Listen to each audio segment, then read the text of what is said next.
Most of the cases में मैं students को देखता हूं कि जब सेंटेंस उनके सामने आता है और पूछा जाता है इसमें ऑब्जेक्ट कौन सा है, इसमें सब्जेक्ट कौन सा है, तो उसे रिकॉग्नाइज करने में उन्हें परेशानी होती है। आज के क्लास में मैं आपको बहुत ही सिंपल तरीका बताने जा रहा हूं। चाहे आप क्लास 4-5 में पढ़ते हो या फिर आप क्लास 12, 10th, 11th में पढ़ते हो, कोई फर्क नहीं पड़ता। इस छोटे से ट्रिक को यूज करके आप सेंटेंसेस में बहुत ही आसानी से सब्जेक्ट को और ऑब्जेक्ट को पहचान लेंगे। So I request you not to skip this video, watch it till end so that this concept would be very much clear to you.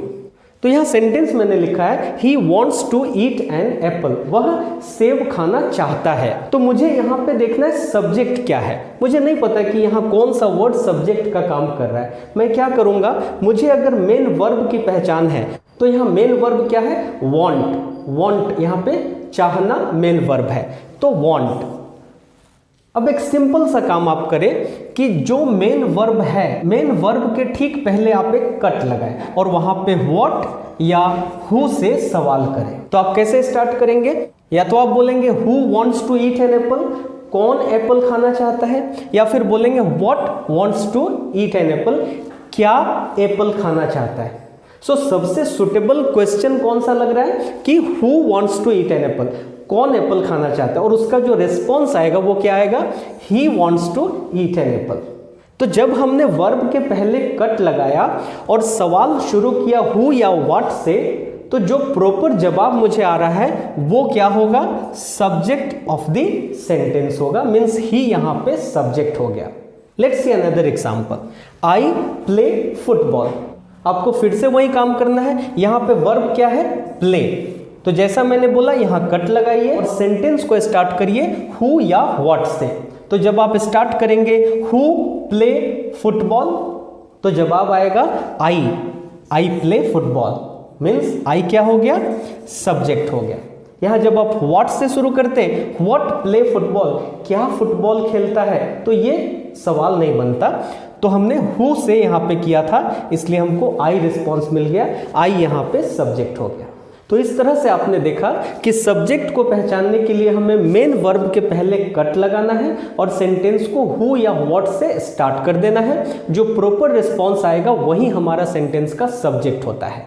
अब मैं बात करूंगा कि सेंटेंस में आपको ऑब्जेक्ट की पहचान कैसे करनी है, एंड स्पेशली डायरेक्ट ऑब्जेक्ट की पहचान कैसे करनी है। Mohan throws ball. So object की पहचान करने के लिए आपको सबसे पहले मेन वर्ब को खोज लेना है। तो मेन वर्ब यहाँ क्या है, मोहन थ्रोज मेन वर्ब है। अब मेन वर्ब के ठीक बाद में आपको कट लगाना है। ये मैंने कट लगा दिया सेंटेंस में, और यहाँ पे मैं क्या करूँगा, हु या व्हाट से क्वेश्चन करूँगा। तो अब देखिए सेंटेंस क्या होगा, मैंने जहाँ पे कट लगाया उसके बाद मुझे ढक लेना है, मुझे कुछ नहीं दिख रहा है। तो मैं सेंटेंस को कैसे पढ़ूंगा, मोहन थ्रोज, हु मोहन फेंकता है, किसको, मोहन थ्रोज व्हाट, मोहन फेंकता है क्या। तो दोनों ही केसेस में आपको जो प्रॉपर रिस्पॉन्स आना है वो किससे आएगा, व्हाट से, क्योंकि मोहन थ्रोज व्हाट, मोहन क्या फेंकता है, और जवाब में क्या आना है, बॉल। सो व्हाट का रिस्पॉन्स क्या है, बॉल है, इसीलिए बॉल क्या हो गया, सेंटेंस का ऑब्जेक्ट हो गया। Geeta sang a song. अब जैसा कि मैंने आपको बताया मेन वर्ब को पहले पहचानना है। मेन वर्ब यहाँ पे सैंग है, सिंग का सेकेंड फॉर्म है। आपको मेन वर्ब के ठीक बाद में कट लगाना है और सेंटेंस को फिर आगे पढ़ना है, किससे, व्हाट या हु से पढ़ना है। तो यहाँ पे हमें सेंटेंस को कैसे पढ़ना है, गीता सैंग, गीता ने गाया, हु कौन, गीता ने गाया, व्हाट क्या। तो रिस्पॉन्स क्या होगा, क्या से हमें रिस्पॉन्स मिलेगा, Geeta sang what, Geeta sang a song. तो व्हाट का रिस्पॉन्स क्या है, ए सॉन्ग है, और वो सेंटेंस का ऑब्जेक्ट होगा।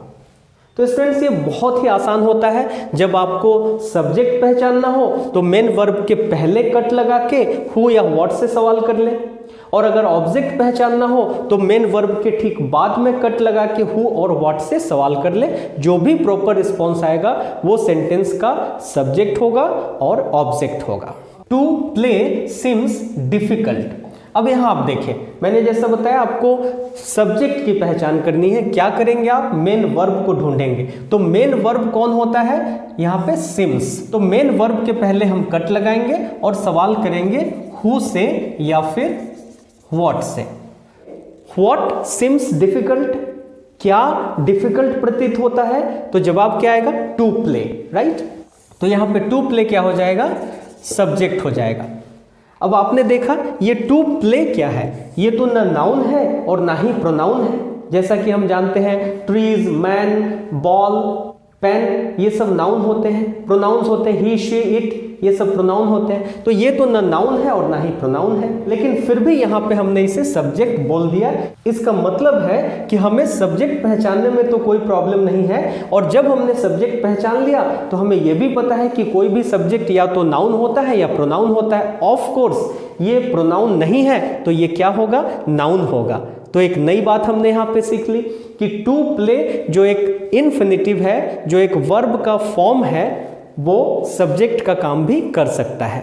आई वॉन्टेड टू प्ले, मुझे इस सेंटेंस में ऑब्जेक्ट खोजना है। कैसे खोजेंगे? मेन वर्ब खोजेंगे। मेन वर्ब यहाँ पे वॉन्टेड है। वॉन्टेड के बाद में कट लगाएंगे, सवाल पूछेंगे हु से या व्हाट से। आई वॉन्टेड हु, मैंने चाहा कौन? ये तो नहीं जम रहा है, तो हम दूसरा करेंगे सवाल। आई वॉन्टेड व्हाट, मैंने क्या चाहा? तो मैंने आई वॉन्टेड टू प्ले। यहाँ पे जवाब क्या आया? टू आया। और किसके लिए? व्हाट के लिए रिस्पॉन्स आया। और जब व्हाट के लिए रिस्पॉन्स आएगा तो वो क्या हो जाएगा? ऑब्जेक्ट हो जाएगा। अगेन स्टूडेंट्स आपको ध्यान देना है, यहाँ पे टू प्लस प्ले जो V1 फॉर्म है, ये तो ना नाउन है और ना ही प्रोनाउन है, फिर भी ये क्या कर रहा है? ऑब्जेक्ट का काम कर रहा है। इसका मतलब है कि ये इन्फिनिटिव ऑब्जेक्ट का काम कर सकता है सेंटेंस में, और हमने ऑब्जेक्ट को आसानी से पहचान लिया। इन एग्जाम्पल से मैंने आपको ये ट्रिक बता दिया कि मेन वर्ब के पहले जब आप कट लगा के हु और व्हाट से सवाल करेंगे सब्जेक्ट मिल जाएगा, और मेन वर्ब के बाद में कट लगा के हु व्हाट से सवाल करेंगे तो ऑब्जेक्ट मिल जाएगा। इसी तरह मैं अपने अगले वीडियो में आपको बताऊंगा वो ट्रिक जिससे आप एडजेक्टिव एंड एडवर्ब को भी बहुत आसानी से पहचान सकते हैं, सब्जेक्ट कॉम्प्लीमेंट को पहचान सकते हैं, इनडायरेक्ट ऑब्जेक्ट को पहचान सकते हैं। सो देखना ना भूलिएगा। Thanks for watching this video. Please subscribe this channel before you leave. Thank you.